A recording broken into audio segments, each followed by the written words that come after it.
Mm, Ya está anotado, Eduardo, ya lo anoté ya. Vamos a revisar acá. Sí, ya está anotado ya. Bien, jóvenes, vamos a comenzar a tratar un área bastante importante, que es pues necesaria en el sentido de que integra muchos aspectos que van orientados a lo que es pues nuestro propio beneficio. Van orientados a lo que es garantizar nuestra integridad. Vamos a anotar estos dos, Gustavo y Freddy. Vamos a ver la lista. Gustavo, ya está anotado Gustavo y Freddy.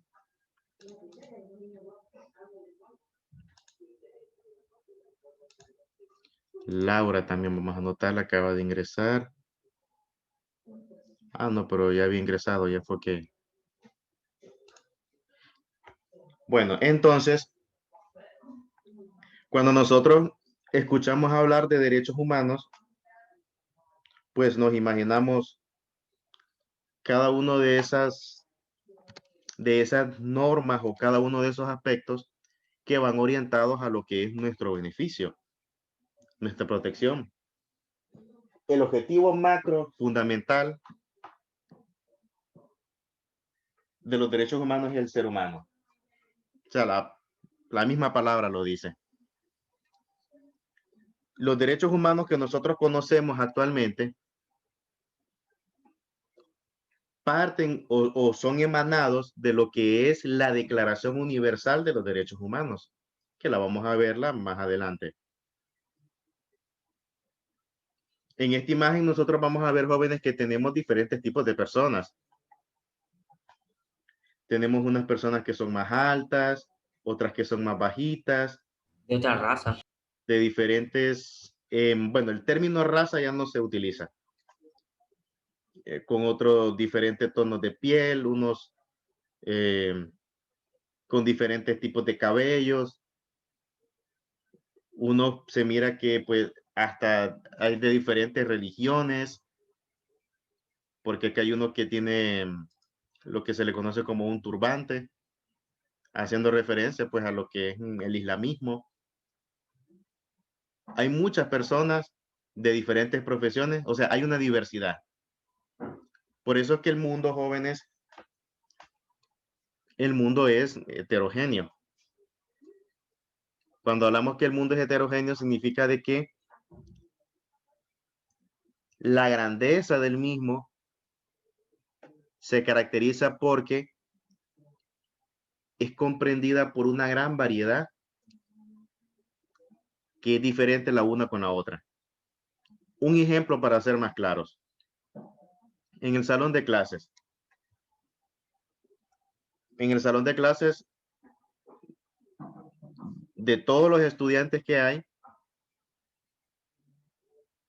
todos son diferentes. Cada quien tiene cualidades individuales, pues que los hacen ser únicos y que los hacen ser especiales.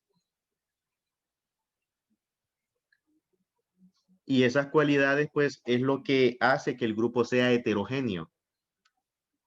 Jamás vamos a encontrar en una sección que todos sean iguales, nunca. A menos que sean clones, pero jamás. Entonces, esa heterogeneidad es la que hay en el mundo. Y a la hora de garantizar lo que es la aplicabilidad de lo que son los derechos humanos, no importa la condición social, económica, étnica, religiosa de la persona, no influye. Por eso en la imagen, jóvenes, tenemos esta gran diversidad de personas, diferentes las unas de las otras. Pero esas diferencias jamás va a significar el hecho de que se aplique a unas y no se aplique a otras. Porque el objetivo fundamental de lo que son los derechos humanos es que todos tengamos acceso a ellos, independientemente de lo que es nuestro origen, nuestra nacionalidad, nuestra religión, nuestro pensamiento político. O sea, esas cosas no, son barreras. Desde el momento en que nosotros nacemos por el simple hecho de ser seres humanos, gozamos de lo que son esta garantía.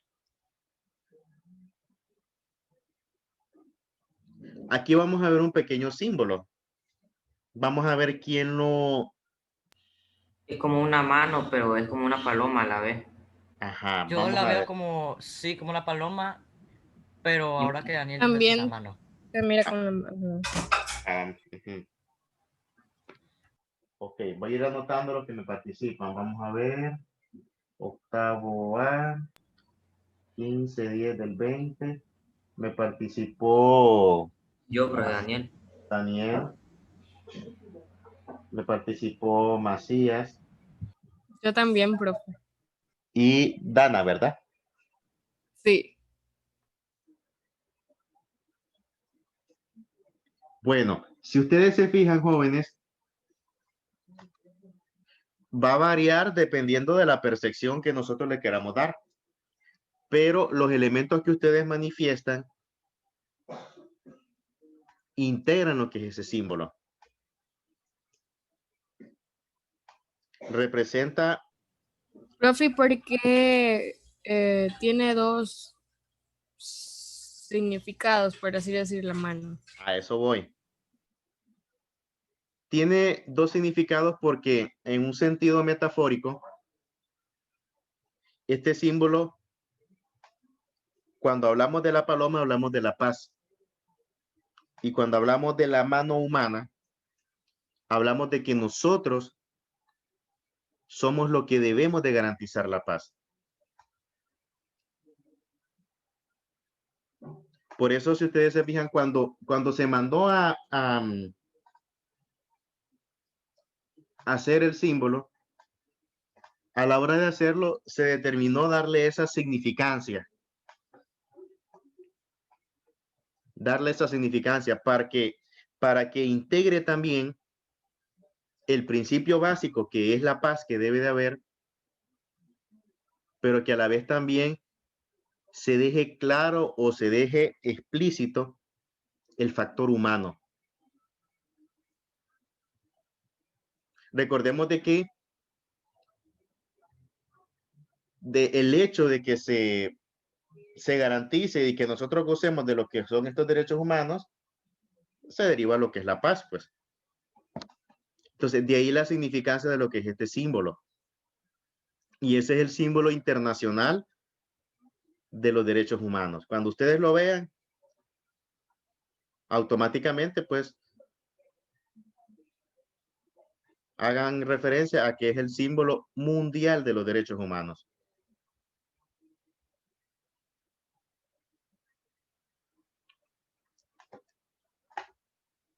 Muy bien. Vamos a ver aquí qué son los derechos humanos. Bueno, ya lo había mencionado al inicio. Nosotros tenemos, no hay barreras ideológicas, políticas que vayan a limitar la aplicabilidad de los derechos humanos. Todos los países en el mundo tienen la obligación de garantizar el acceso de estos derechos a sus ciudadanos. Ningún país puede venir a decir, no, no lo vamos a aplicar, porque esta es una norma internacional. Es una norma internacional. Y es algo que es totalmente inherente a nosotros, los seres humanos. Profe, ¿verdad que es algo obligatorio que tenemos que cumplir? No, es algo obligatorio, es un derecho que se nos tiene que cumplir a nosotros. El Estado debe de garantizar el cumplimiento de estos derechos hacia nosotros como ciudadanos, como seres humanos.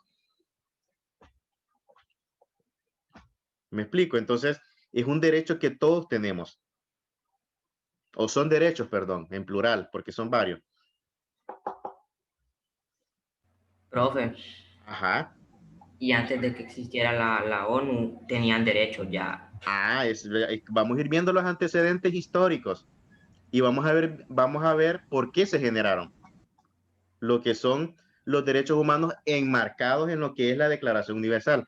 Para que me puedan comprender, jóvenes, la Declaración Universal de los Derechos Humanos es un documento mundial donde están establecidos lo que son los derechos humanos a los cuales todos nosotros, es decir, la humanidad, debemos de tener acceso. Una pregunta, profe. Y, ajá, ¿Ese documento que dice usted lo tiene cada país o está en un lugar específico? ¿Tiene copia cada país? ya lo vamos. ¿Cuál es su nombre? Carlos Arturo. Arturo. Ese documento, jóvenes, bueno, para adelantarle, la Declaración Universal de los Derechos Humanos fue creada después de la Segunda Guerra Mundial. Y fue creada porque después de la Segunda Guerra Mundial, jóvenes, el mundo quedó en un estado de destrucción. Bueno, Europa, pues por decirlo, porque fue específicamente pues en lo que es Europa. Entonces, la guerra fue un triste recordatorio de cómo muchas veces pueden ser violadas lo que son las garantías individuales de nosotros como personas o como seres humanos. Entonces, los países del mundo estaba recién creada la Organización de las Naciones Unidas. Y se decide crear un documento donde se establezcan los derechos humanos para que no se volviese a repetir las situaciones que se dieron durante la Segunda Guerra Mundial. Si ustedes se fijan, durante la Segunda Guerra Mundial murieron miles de personas por el simple hecho de pertenecer a otro origen étnico o por pertenecer a otra religión. Específicamente cuando los nazis perseguían a los judíos por el simple hecho de ser judíos. Profe, Y no solamente a los judíos, sino también a los gitanos, a las personas a las personas negras. profe, Dígame. va que hicieron el holocausto por eso. Eso se le conoció como el Holocausto, exactamente, en donde murieron millones de, no solo de judíos, sino que también de gitanos, de rumanos, personas de otros tipos de religiones en campos de concentración, en lo que era pues Alemania, en Auschwitz, en Sobibor, en Birkenau, donde pues eran metidos en cámaras de gas o eran lanzados a fosas de fusilamiento. O sea, una escena donde el odio y el desprecio estaba en su máximo esplendor. Y que no solamente fue lo referente al holocausto, porque también en los bombardeos que se daban a cada uno de los países, también los aliados mataron a miles de civiles también. Cuando Inglaterra bombardeaba Alemania o Italia, porque recordemos que eran dos bloques los que habían, los países del eje y los países aliados, que los países del eje estaban integrados por la Alemania nazi de Hitler, la Italia de Mussolini y el Japón del emperador Hirohito. Profe, Mientras que en los aliados se integraba pues Inglaterra, Francia y los Estados Unidos. Dígame. no, que es hasta ahorita dentro porque tenía mala conexión, ya me anotó la lista. Nombre, Freddy, ya está anotado ya. ok. Entonces, cuando se dan el enfrentamiento de estos bloques, el resultado de la guerra es brutal, es triste. Entonces, al finalizar todo este conflicto, cuando se reúnen los países del mundo en lo que es en el seno ya de la recién creada de las Naciones Unidas, deciden, no, vamos a crear un documento y que ese documento se va a crear para que todos los países del mundo respeten los derechos humanos y que no se vuelva a repetir lo que pasó durante la Segunda Guerra Mundial. Fue así como surgió la Declaración Universal de los Derechos Humanos. Fue así. Vamos a ver aquí también por qué son importantes los derechos humanos. Bueno, la importancia reside por el hecho de que la finalidad es garantizar nuestro bienestar. Ahí reside la importancia de los mismos, porque busca protegernos a nosotros como personas. Y porque a la vez de, aparte de protegernos, también nos brindan garantías como la justicia, la libertad, la libertad de religión, la igualdad, la salud. Todas esas garantías son derechos que nosotros tenemos. Una pregunta. Dígame, lo escucho. En la guerra entre Honduras y El Salvador intervinieron los derechos humanos. Bueno, el conflicto entre Honduras y El Salvador fue un conflicto corto. Francamente que no intervinieron, por decirlo así, con la celeridad que se le tuvo que haber tomado. Porque recordemos de que hubieron pues muchas bajas, tanto militares como algunas bajas civiles. Entonces, en relación al papel que deberían de tener los organismos en ese tiempo, pues realmente pues, que fue bien ambiguo. Fue bien ambiguo. Recordemos de que el conflicto al final pues, fue subsanado con la mediación pues, de diferentes organismos internacionales, que uno de ellos pues también lo que era la Organización de Estados Americanos. Pero en esencia no tuvo la celeridad que tuvo que haber tenido, Profe, porque hubieron ajá. esa guerra no fue por fútbol, va. No, eso no fue por fútbol. Eso es un mito. Eh, realmente que ya existía un antecedente en el hecho de que habían intereses por parte de específicamente del gobierno de El Salvador de apropiarse de muchas zonas y a la vez también utilizar la guerra como una estrategia de desvío de atención a los problemas que también El Salvador enfrentaba en ese momento. En Honduras, por ejemplo, para ese tiempo había mucha inmigración de salvadoreños que venían a trabajar a Honduras, porque en ese momento Honduras tenía una mejor condición económica que El Salvador. Entonces, francamente que por cuestiones que pues son hasta absurdas, por decirlo así, generaron un conflicto de esta naturaleza.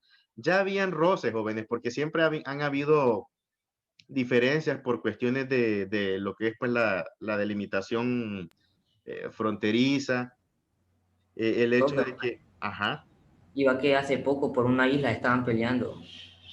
hubieron intercambios de protestas entre las diferentes cancillerías, específicamente pues por la isla Conejo, pero la isla Conejo es algo que ya fue juzgado en lo que es pues en la Corte Internacional de Justicia de la Haya y prácticamente pues es una porción de territorio que le corresponde a Honduras y que incluso solamente está a 3 millas de la costa. O sea, está lo que es el derecho internacional establece de que más allá de lo que son pues 3 millas náuticas ya es en el caso de la Bahía de la Unión, pues, porque vamos a ver un mapa aquí, solamente para terminar de explicar el ejemplo y continuar aquí con la temática. Vamos a ver, creo que aquí tengo un mapa de la Bahía de la Unión.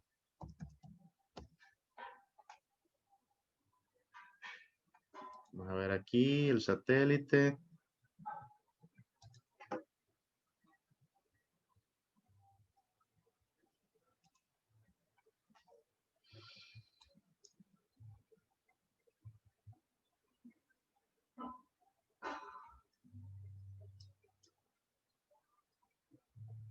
Permítame.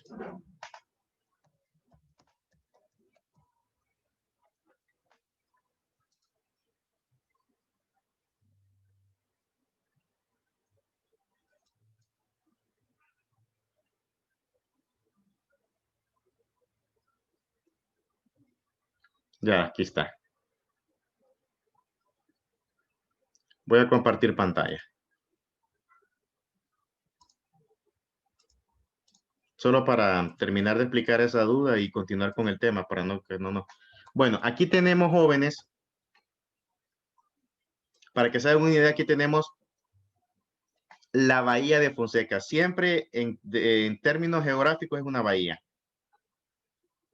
O sea, no es un golfo, sino bahía. Y por consiguiente, las que se le conoce como bahía van a ser rada. Entonces, en la rada de la Unión, aquí está, ¿ve?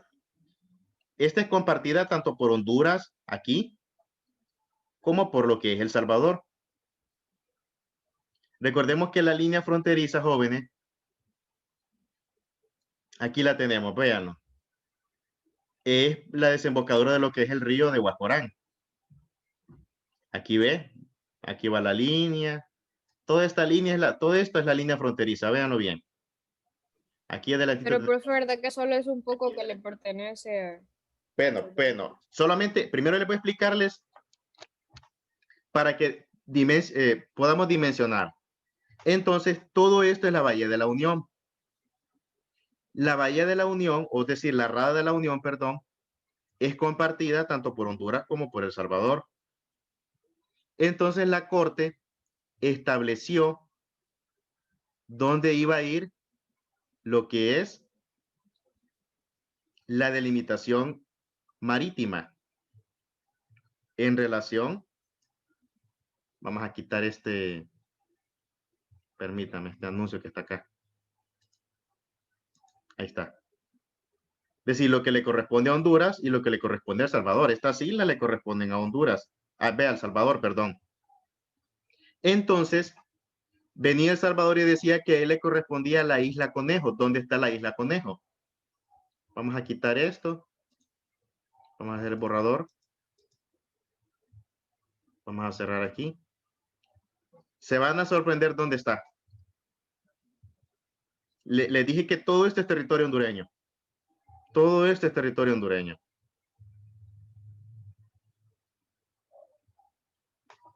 Esa es la isla Conejo. La isla Conejo, vean bien la distancia que tiene la isla Conejo de la costa hondureña. Cuando se baja la marea, Se puede ir caminando. se puede ir caminando, exactamente. Toda esta zona, si ustedes se fijan, cuando la marea está baja, uno puede llegar caminando a la isla Conejo. Aquí está, todo esto es, aquí hay camaroneras, acá hay un estero, todo este es zona hondureña. Solo vean la distancia que hay y vamos a ver la distancia que hay del Salvador. O sea, es algo que es totalmente ilógico. Es ilógico. La postura que tienen, o sea, no va, imagínense que cómo sería, iría prácticamente, ellos lo que quieren al pedir la isla Conejo, que no tienen nada de fundamento, no tienen nada de lógica, es lo más ridículo que hay. Lo que ellos quieren es que, obviamente, que al pertenecerles, según ellos, la isla, automáticamente por derecho internacional tienen que corresponderles todas estas demás islas, porque la delimitación tendría que ir así. Bueno, si hubo un tiempo que ellos decían de que Amapala era de ellos.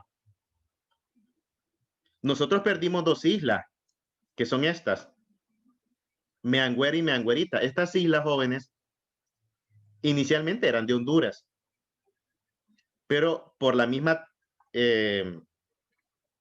actitud del gobierno, donde Honduras nunca ejerció soberanía en esas islas, nunca ejerció soberanía. O sea, nunca mantuvo una base naval. Entonces, esta isla, cuando se da el conflicto, El Salvador la pobló, El Salvador la tomó por su cuenta. Y cuando la Corte de la Haya comienza a determinar qué le correspondía a cada uno, por cuestiones de derecho, le terminó correspondiendo a El Salvador. Aquí está, ¿ves? No quieren recuperar esas dos islas. No, ya no, porque esto es algo ya juzgado en una corte internacional. Ya eso ya es algo, cuando ya es algo que se juzgue en la Haya, así se le conoce a la Corte Internacional de la Haya, ya prácticamente ya Honduras ya no hay vuelta atrás, no hay retorno. Por eso Estas cuestiones de los límites en la vía de la Fonseca, esto ya fue juzgado por la Haya. Tanto El Salvador como Honduras como Nicaragua aceptaron el fallo donde se determinaba cuáles iban a ser los límites, qué le correspondía a cada quien, qué le correspondía a cada país. O sea, no tienen nada es lo más ilógico que hay. Aquí está, ¿ves? Voy a marcarlo con un punto solamente. Ahí, ¿ves? Profe, y Solo todavía vean, dicen que la isla de Conejo es de ellos. todavía, aún así, o sea, vean dónde está el punto que aquí lo voy a encerrarlo para que lo vean Profe, mejor. Ahí está, ¿ves? Esa es la isla. Vean la distancia que tiene la isla de Honduras y la distancia que tiene la isla de El Salvador. O sea, no tiene nada de... O sea, es lo más absurdo que se ha... Ahora, ¿cuáles son los intereses también aparte de esto? Con la cuestión de la isla Conejo. Para cerrar este tema ya, porque no, si no nos saldríamos nos salimos totalmente del tema, ¿verdad? Las cuestiones es que, jóvenes, como la bahía está dividida, o sea, una parte le corresponde a El Salvador y la otra a Honduras, ¿verdad? El Salvador aquí tiene, vamos a, déjeme ver. Sí, aquí está. El Salvador aquí tiene lo que es un nuevo puerto que construyó. Se le conoce como el puerto Cutuco o puerto de la Unión. Este sería el puerto más grande que tiene El Salvador. Bueno, El Salvador solamente tiene costas en el Pacífico. El puerto más grande que tendría El Salvador. El problema es que la bahía que lo que es esta zona de la Unión, de la Rada de la Unión, el área que tiene El Salvador es de aguas poco profundas. Mientras que el área que Honduras tiene, hay mayor profundidad de agua en lo que es pues la zona marítima. ¿Cuál es el problema de que sean aguas poco profundas? Es un problema enorme en el sentido de que si se construye un puerto, es una regla general que hay. El puerto o el área natural donde va a estar el puerto tiene que tener lo que es la bahía o si es un golfo donde sea, tiene que tener ciertas condiciones naturales para que puedan llegar barcos de todo tipo de calado. Aquí pueden llegar barcos pequeños, barcos Panamax. Son barcos, o sea, pueden llegar barcos de considerable tamaño, pero cuando hablamos de los barcos, por ejemplo, los barcos Pox Panamax y los barcos Super Pox Panamax, que son esos enormes portacontenedores que ustedes ven cuando ven en las imágenes, esos enormes buques que parece que fueran cajitas de Lego, cómo se ven la cantidad de contenedores que tienen, ¿se han fijado? Sí, Bueno, entonces, la profundidad no es apta para lo que es ese tipo de barcos. Donde el único lugar que se pueden recibir ese tipo de barcos, porque es la zona más profunda, es la zona de Amapala y toda la zona circundante de acá. Amapala, por eso Amapala es el lugar más idóneo para que se construya lo que es un puerto de enormes proporciones, porque en Amapala puede atracar cualquier tipo de barco, porque la profundidad que tiene Amapala es grande, específicamente en lo que es en la parte sur de acá, en esta parte de acá. O sea, es una profundidad grande, cosa que no lo tienen ni esta zona de El Salvador ni esta zona de Nicaragua. O sea, son unas condiciones geográficas envidiables que Honduras tiene, son ventajas enormes. Por eso el valor, Amapala tiene un valor estratégico enorme. profe. Entonces, obviamente, todas estas, por ejemplo, la isla Garrobo, la isla Exposición, la isla Violín, todas estas islas son hondureñas. Todas estas son islas, aquí parte la línea marítima, la línea divisoria. Todo esto es agua, todo esto es territorio marítimo hondureño. Territorio marítimo de Honduras. Entonces, solamente vean, o sea, La isla práctica, bueno, muchos incluso no la consideran ni como isla porque como en marea baja se puede caminar, es como que si fuera una prolongación de lo que es esta área acá, como que si fuera un peñón prácticamente. O sea, es parte de la plataforma, es parte de la... ¿Cuántos kilómetros tiene de distancia? Uy, esos son, o sea, yo creo que ni 1 kilómetro tiene si usted se fija. Así que es cortito. Solo vean Pues cuando, sí, queda cerca. usted puede llegar caminando cuando la marea baja, y caminando, los militares, aquí Honduras tiene una base militar, tiene Honduras ahí, es un grupo pequeño, unos Ya 50, he acabado la clase, profe. sí, ya, y ya van a recreo ya también. Bueno, entonces, y si nos vamos a conectar, prácticamente sería pues, Profe, pero falta 20 minutos hasta las 9:30. no, van a recreo, jóvenes, van a recreo a las 9:15. Entonces, solamente vean la distancia que tiene, jóvenes. O sea, es algo que ya hasta el sentido común a usted le dice. No se necesita ser una persona tan instruida en lo que es la parte del derecho internacional. Es algo que por lógica usted lo entiende. Vean solamente la distancia que tiene aquí y acá. Es totalmente ilógico.